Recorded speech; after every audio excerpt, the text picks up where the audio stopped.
গোপালগঞ্জের মুকসুদপুরে ধর্মীয় ভাব গাম্ভীর্যের মধ্য দিয়ে অনুষ্ঠিত হয়েছে ঐতিহ্য গারলগাতি কবরস্থান ঈদগাহ কমপ্লেক্স ও হাফেজিয়া মাদ্রাসার ৫৫তম বার্ষিক ওয়াজ ও দোয়া মাহফিল। বিশিষ্ট ওলামায়ে কেরামদের বয়ান শুনতে মাহফিলের ঢল নামে হাজারো ধর্মপ্রাণ মুসল্লিরা। আধ্যাত্মিক সুর আর কোরআনের আলোয় মুখরিত গোপালগঞ্জের মুকসুদপুর থানাধীন ঐতিহ্যবাহী গারলগাতি এলাকা।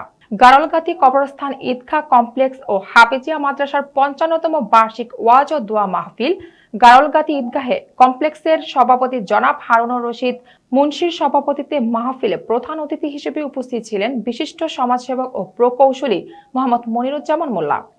বিশেষ অতিথি হিসেবে উপস্থিত ছিলেন প্রতিষ্ঠানের সাধারণ সম্পাদক মোহাম্মদ মারুফ মোল্লা। মাহফিলে প্রধান বক্তা হিসেবে কোরআন ও সুন্নাহর আলোকে তাত্ত্বিক ও জীবনমুখী বয়ান পেশ করেন প্রখ্যাত ইসলামী চিন্তাবিদ মাওলানা মুফতি আব্দুল্লাহ আল মামুন নিজামী। এছাড়াও বিশেষ বক্তা হিসেবে ইসলামের সারমর্ম তুলে ধরেন মুফতি আরিফ বিল্লাহ সিদ্দিকী এবং তরুণ প্রজন্মের হেদায়েতের পথে চলার দিক নির্দেশনা দেন হাফেজ মাওলানা মোহাম্মদ শফিকুল ইসলাম। পুরো মাহফিলটি অত্যন্ত সুচারুভাবে সঞ্চালনা করেন প্রতিষ্ঠানের ইমাম ও খতিব মাওলানা মোহাম্মদ ওয়াহিদুজ্জামান মুন্সি। গভীর রাত পর্যন্ত চলা এই মাহফিলে দেশ, জাতি ও মুসলিম উম্মার কল্যাণে কামনায় বিশেষ মোনাজাত পরিচালনা করা হয়।